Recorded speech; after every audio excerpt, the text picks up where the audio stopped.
You don't do that to me.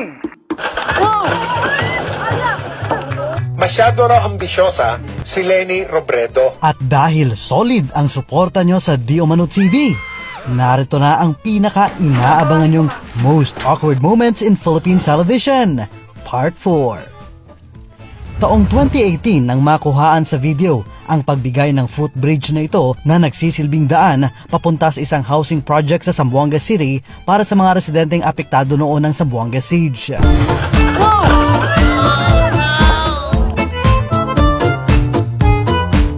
Kasama nga sa mga nahulog noon sa maruming bahagi ng dagat ay ang mismong mayor ng lungsod na si Mayor Beng Salazar, kasama sina Negros Occidental Representative Albi Benitez at Zamboanga City Representative Celso Lobregat. Nag-e-inspeksyon noon sa nasabing housing project ang mga opisyal kasama ang kanilang mga staff nang maganap ang aksidente. Tila blessing in disguise naman para sa mga residente ang pangyayaring ito dahil agad na nagdesisyon ng mga opisyal na ipasemento na ang nasabing footbridge. Pinag-uusapan lang namin na dapat talaga isemento na yun. Hindi dapat ma-replace na by cement. And speaking of nahulog, viral din ang aksidenteng pagkahulog ni Maine Mendoza habang nagpapadulas ito sa set ng Itbulaga. Ba't ba nagpapadulas ka? At sino naman ang makakalimot ng mahulog din sa maruming ilog si Jose Manalo sa kalagitnaan ng kanilang segment na Sugod Bahay sa kaparehong noontime show.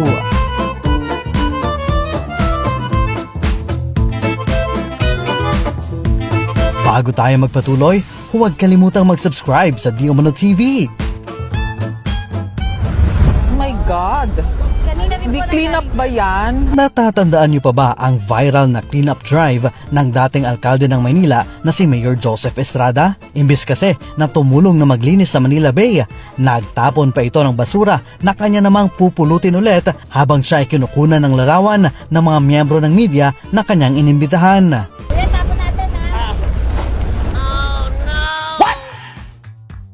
Oh my God, is that a joke? Hindi po pupulutin po ulit. Pupulutin ulit? Katunayan ay dalawang divers pa ang lumusong sa maruming tubig upang ikalat ang basura malapit sa bangka ni Erap na siya namang pupulutin ito para sa di umano'y extensive cleanup drive. Ang galing-galing naman ni Mayor. Ayon naman kay Mayor Erap, aminado siyang isang publicity stunt lamang ang kanilang ginawa pero iginiit naman nitong seryoso naman daw sila sa kanilang layunin na linisin ang Manila Bay. Oh my God, is that a joke? Hindi po pupulutin po ulit. Pupulutin ulit? Taong 2002 naman, nang ipinanukala ng mga mambabatas, partikular sina dating Senador Juan Flavier at Manny Villar na iban ang commercial na ito ng McDonald's Philippines, na kung una mong papanoorin ay cute naman at inosente. Ano naman nagmano ng ice? Dada. Dimples mo.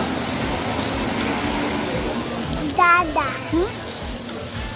How about dinos? Dada. Kaya pango. Eh, sino naman ang love ng baby ko? Dada. Parehong ipinunto ng mga dating senador na ang under the table na pagbibigay ng french fries ng ama sa kanyang anak kapalit ng pagsisinungaling nito ay nagtuturo di umano ng mga maling values kagaya ng bribery at dishonesty. What a coincidence mga kaibigan, dahil alam naman natin na ang mga maling values na ito ay common sa mga politiko. Dahil nga dito ay napilitan na lang ang McDonald's na i-pull out ang pagpapalabas ng nasabing commercial.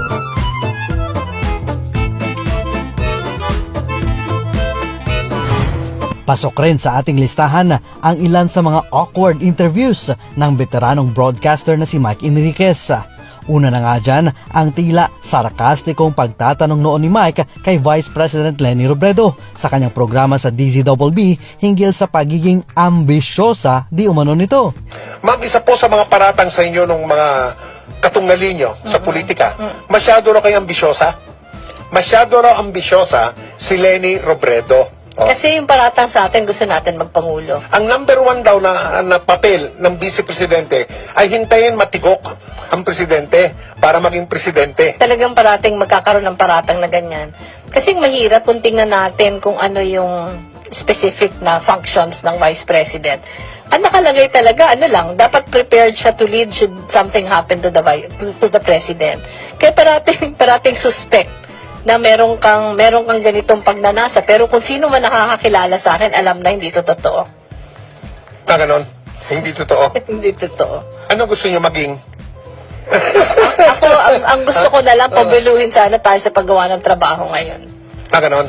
Tila mas lalo pang naging sarkastiko ang broadcaster nang tanungin si Robredo hinggil sa mga plano niya sa taong 2022. Matatapos kayo ni Pangulong Duterte sa 5 taon pa, Mike. Ha? 5 taon pa. Bakit ganun yung sinabi? Parang 5 taon pa, Mike. 2022. Parang ang tagal na, parang ang tagal na, di ba? 5 taon pa, Mike. Parang Nakahalata ba? Bumaba po yung balikat niya. Ewan ko kung namalayan niyo yun. Oo. So, pagkatapos ng 5 taon, masyado bang maaga para tanungin kayo? Yung 2022 masyado malayo pa, pero kung tatanungin ako, wala akong balak kumandidato para pangulo sa 2022. Ganon? Wala? Opo. Wala? Never? Never. Sino rin ang makakalimot sa classic na reaksyon ni Mike Enriquez matapos na tila mapahiya ito sa national TV?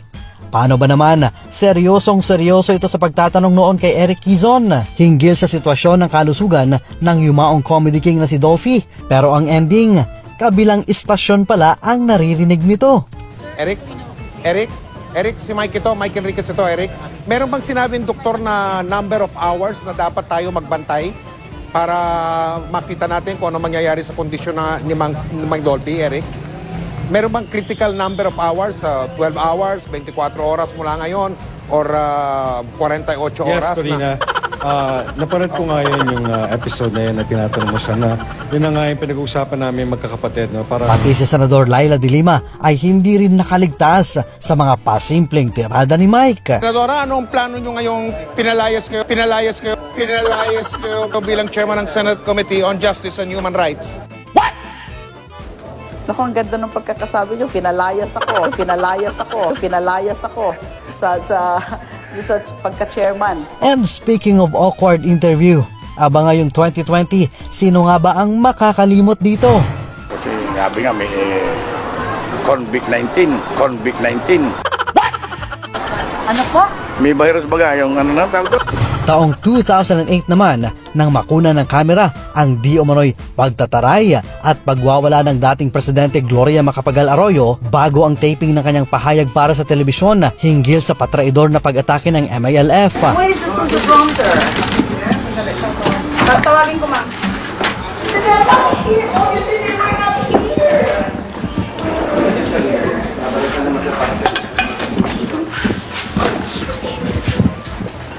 At ang dahilan daw ng kanyang pagwawala ay ang pagkabagot nito sa kanyang mga staff dahil hindi pa nakahanda ang mga gamit na kailangan para sa kanyang biglaang press statement.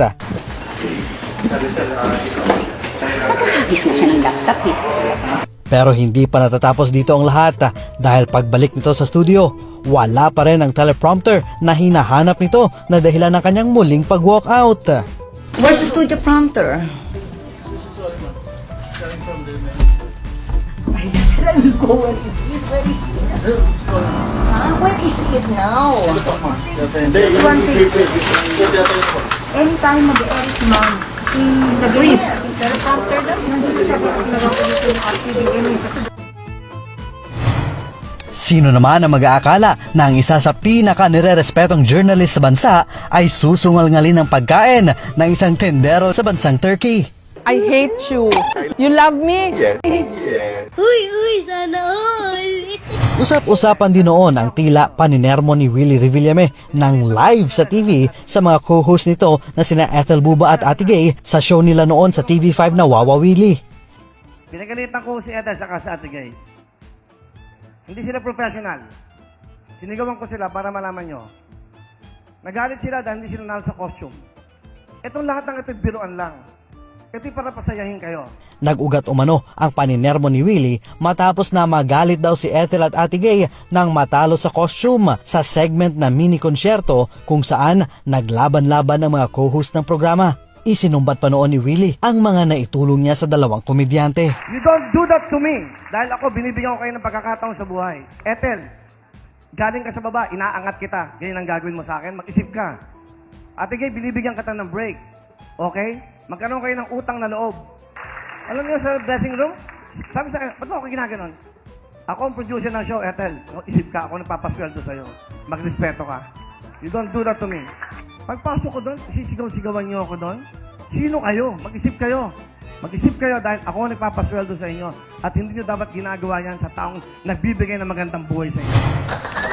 O ano, bitin pa rin ba ang part 4? Manonood ka pa ba kung mayroon pa tayong part 5? Abay, i-comment mo na yan. Pero bago tayo magtapos, taos puso akong nagpapasalamat sa inyo dahil mahigit 100,000 subscribers na ang Di Umano TV. Hindi ko man kayo maisa-isang lahat. Ako'y labis na nagpapasalamat sa inyong mainit na pagsuporta. Kung nagustuhan mo ang presentasyon ito, huwag kakalimutang mag-subscribe at pindutin ang notification bell para hindi ka mahuli sa mga susunod na mga kwentong Di Umano.